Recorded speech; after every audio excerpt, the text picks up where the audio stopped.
What's good with YouTube? You already know Big Flacco with a convict's perspective, and I'm gonna smash, dash, and slide on through with that little bit of energy. Please hit the like, subscribe, comment, do all those things to help support this channel, and hit that bell notification for future fire content. Now, as you can see by the thumbnail and title of this video, there was a riot this week that happened that 70 inmates ended up being cuffed. A lot of times what happens nowadays is you get cuffed and you get taken back to your cell. Now, this was a racial riot. This is the second time that these particular groups have gone at it. Now, you're going to be surprised where the location of this incident, where it happened. Now, before I go into the details of this video, I want to make one thing clear, very clear. I don't advocate or promote any type of violence, whether you're active or inactive, black, white, Mexican, Asian, it doesn't matter. I hope everybody find their prison conditions as best as they can, and that hopefully people who warrant a chance at society, that you guys are given that opportunity and you guys can take advantage and learn some trades while you guys are in there. Now, I got a message the other day talking about that there was a 70-man riot or 70 individuals that were cuffed. Now, out of all the places, what place is the least expected for there to be a racial riot between blacks and Mexicans? Mill Creek State Prison. Mill Creek State Prison. Now, this place is always known to have all, like, what you call with high profile type of either dropouts, informants, or whatnot. This is a place where they all congregate, where they place them. There, Donovan and sometimes Corcoran are always going to be the locations where famous people or high profile or key targets are going to go. But this is clear, and this is the message for today's video, that at the end of the day, prison is still prison. Men are still men. And incidents are going to happen when you put a bunch of men in these type of environments and conditions. That doesn't matter. Violence can strike at any time. And right now, if you really notice, a lot of the SNY yards are the places where more riots are due to happen. You know, since the end of all hostilities, it's very rare that you hear about any type of melees or incidents that occur.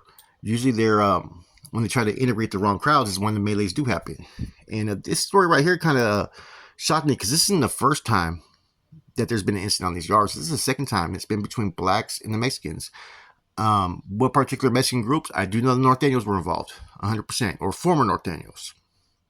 And it kind of shocks me that these yards are traditionally known to be what you call Disneyland yards, where people can go and they got a lot more freedom, a lot less violence, but there's no yard in prison that's going to be completely 100% free of violence. And, you know, there's a lot more SNY groups that are being fucking established. You know, I heard of a new one called the Rotten Apple Mob, which is a black group, right? That's pretty much has a whole different type of, you know, attitude and belief in the prison system. You got like so many different SNY groups, right? That are gangs that have been on these other yards that they start to transfer from one prison to the next. In places like Mill Creek, right? This is one thing that people forget. You got a lot of dudes there that were high power at one time. They were leaders of organizations or part of these organizations. Some are high power rats. Some of them have funny style charges. You have all kinds of different things that happen at this Mill Creek Institute. Now, at the same time as you have all these individuals that are there, what people always forget is that a lot of these dudes that are on these yards used to be part of something that they were ready to die for.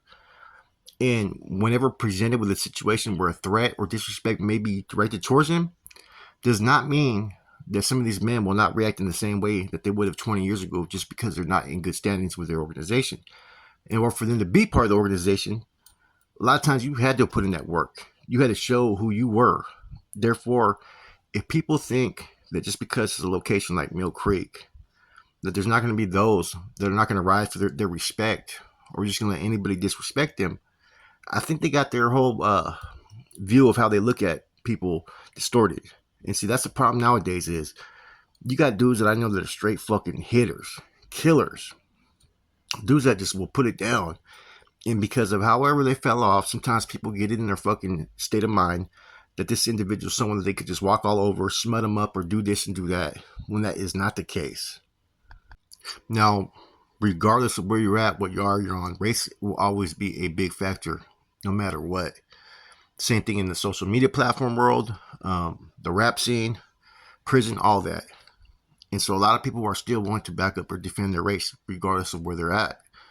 That's why you're having incidents that just don't happen on the active yards, but on the SMY yards. And now that doesn't mean that they have anything to do with each other, because they don't.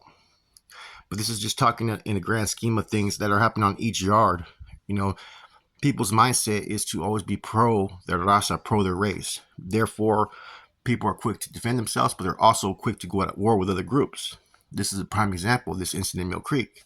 This has been the second time that they've had a riot there in the last year. And see, some people sometimes may have the misunderstanding that just because people aren't part of a group, that they could single out individuals and disrespect them based upon their race or heritage or culture. And that's what a lot of this has been going on at this prison, has been the disrespect. That maybe that there's an isolated incident between one or two individuals, right? But someone has to make it a race issue, a racial conflict, by disrespecting them as a whole, as opposed to the individual. It's like when you have an issue or problem, instead of it being between you and that other person, you assassinate that man's character based upon what race he is. You know what I'm saying? That's where you're involving other people. That's where people are going to take a little bit of what they hear personal. Now, at first, I was kind of taken aback by this riot. Now, I get it, the other SMYs, they rock, especially the level 4 yards. But Mill Creek, you have to have like almost like a special chrono to get to this facility. You know, they don't just put anybody there. They try to keep STG groups away from Mill Creek, because most of the people there want a program. But that doesn't mean that you're going to have people that are not down to ride or rock with each other, especially when it comes to a race thing. You know, different areas and different parts of the world and the United States go through different what you call periods.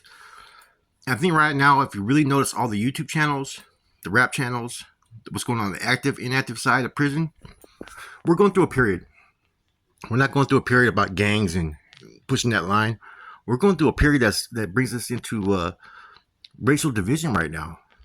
Everybody is more about their raza, their culture, their heritage, and their people than they are about what they used to be aligned with, such as their gang affiliations and whatnot.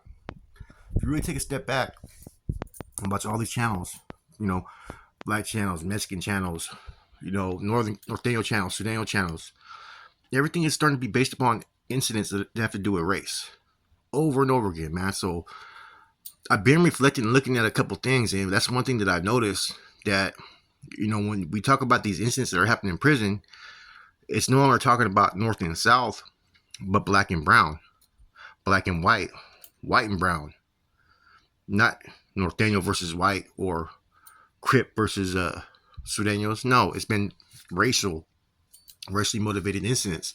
And the same thing when you look at everything that's been going on with social media platforms, like, you know, the Crips and Bloods, and, you know, Southerners that have channels down there that have discussions. It gets away from sometimes the Sureño politics and it becomes a race thing as well. Same thing with the blacks, you know. And I think that's the period that we're going through, is that a lot of people who've been to prison, out of prison, who are in the communities right now, you're seeing that period of, it's all about your raza, it's about your race, it's about aligning with those that come from your same basically heritage and culture, not about what gang you're from or what part of the state you're from. So that's one thing I'm noticing, and that even on the SMY side, you'll have individuals that still hold those same type of values and thinking. Let's remember, a lot of these dudes that are on these yards, especially places like Mill Creek, a lot of them were deeply in the game. Some of them even created part of the game. So you think that's going to change just because they're on that side? No. When that side of a person needs to come out, it'll come out. But like I said, the one thing I've been noticing, though, man, is there's been a lot more identification based upon your race as opposed to your group. With that said, Black Convict's perspective, I'm gone.